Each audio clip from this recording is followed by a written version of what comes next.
We start in the United States, which has narrowly avoided a government shutdown after both houses of Congress approved a short-term funding bill in a rare show of cross-party unity. The last-ditch resolution will keep the government running for a further 45 days, but excludes further aid for Ukraine. President Biden welcomed the deal, which he said prevented an unnecessary crisis, but expressed disappointment that it failed to honour commitments to Ukraine.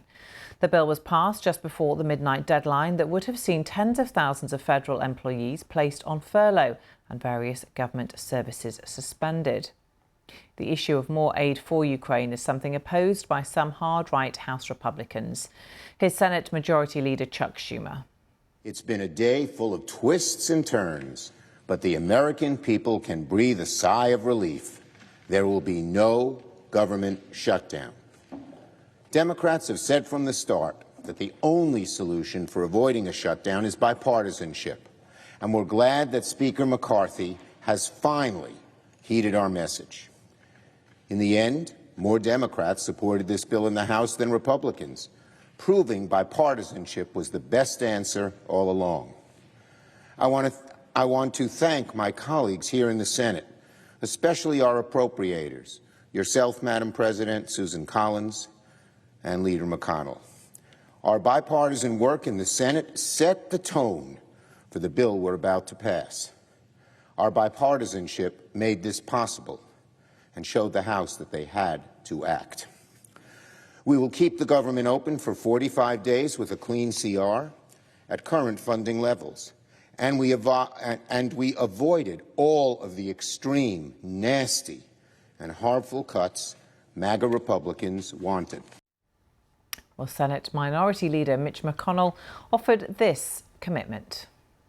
Most Senate Republicans remain committed to helping our friends on the front lines, to investing more heavily in American strength that reinforces our allies, and deterring our top strategic adversary, China.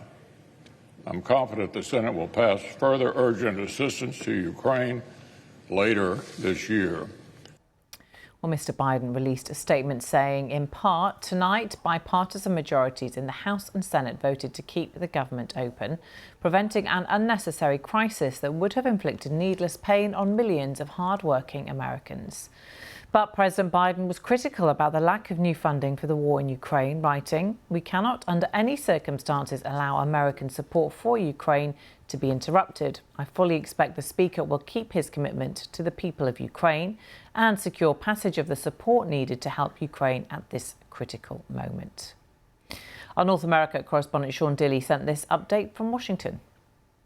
The United States government came perilously close, that close to stopping at midnight on Saturday. But that was averted thanks to this compromise deal that won't entirely please Democratic or Republican politicians, won't please Democratic politicians because they've had to agree not to approve any more funding to Ukraine, at least within the terms of this stopgap bill. And the Republicans didn't get the very deep cuts that they had wanted. For instance, they had been calling for 30% cuts to Social Security.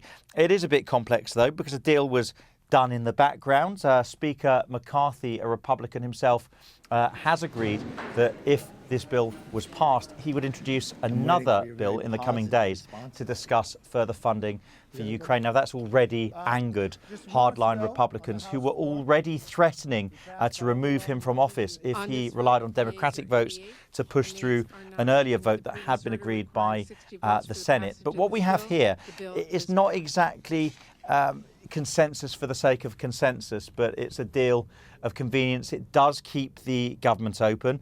The financial and economic repercussions, had the government have shut, would have been very serious. Moody's, the credit ratings agency, warning that the credit rating would have been at a risk of being downgraded, meaning that borrowing would have been more expensive, and hundreds of thousands of federal employees would have been put on unpaid leave. Now, that's a problem that it may not have gone away completely, but it's a problem that certainly kicked down the road a bit till the middle of November. So already backroom dealings are taking place. The White House has said that they expect the Speaker to deliver on his promise to bring that Ukraine funding bill in the coming days. And the Pentagon has expressed concern about the message that failing to fund Ukraine within this deal could have the message that it could send to Kyiv. So watch this space.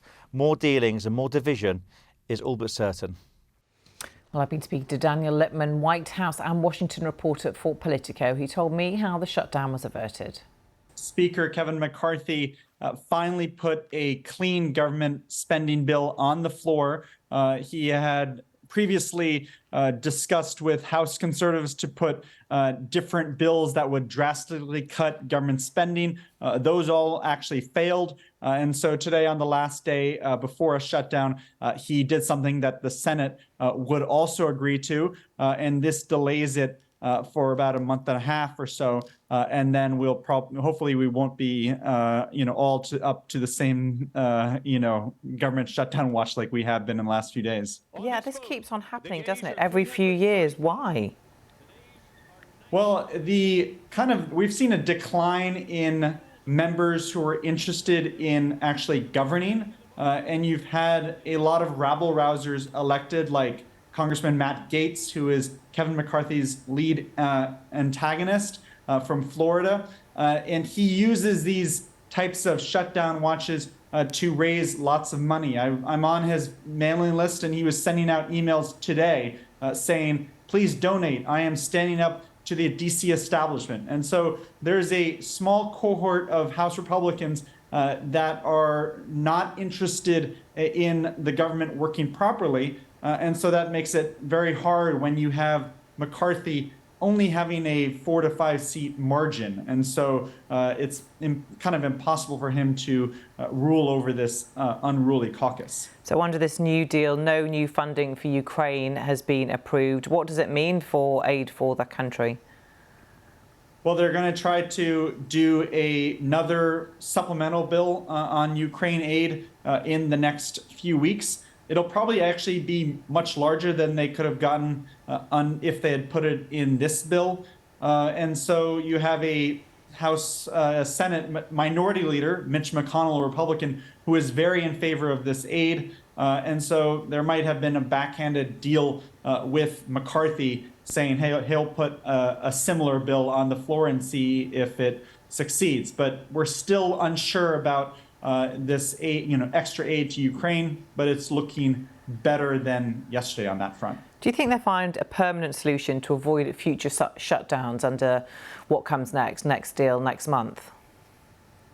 There's no permanent solution, and a lot of people in Washington are pretty mad because this makes the U.S. almost a laughingstock because no other major democracy has these types of potential shutdowns or actual shutdowns, and Congress has the power of the purse. And so unless you're going to elect people into Congress who are all about governing and not about just getting social media hits and TV news appearances, then we could be seeing these for a while, unfortunately.